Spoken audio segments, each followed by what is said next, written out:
ஒரு அழகான மாலையில் அமைதியான கிராமச் சாலையில் 2 பையன்கள் சிரித்தபடி நடந்து வந்தனர். அப்போது ஒரு சிறிய நாய் விளக்குத் தூணின் அருகில் நின்றதை அவர்கள் பார்த்தார்கள். தவறான எண்ணத்துடன் பையன்கள் கற்களை எடுத்து அந்த நாயை நோக்கி எறியத் தொடங்கினர். பயந்து போன நாய் ஓடிக்கொண்டே காய்கறிகள் தூக்கி வந்த ஒரு பாட்டியிடம் மோதி விழுந்தது. காய்கறிகள் அனைத்தும் சாலையில் சிதறின. கிராமத்தினர் விரைந்து வந்து பாட்டியை காக்கவும் காய்கறிகளை சேர்த்து கொடுக்கவும் உதவினர். தொடர்ந்து பார்த்த பையன்கள் அங்கேயே நின்றனர். மனம் முழுவதும் குற்ற உணர்வு.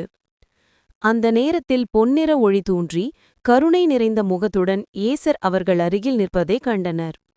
மென்மையான குரலில், காயப்படுத்தினால் காயமே திரும்ப வரும், அன்பை தேர்வு செய் என்று அறிவுறுத்தினார்.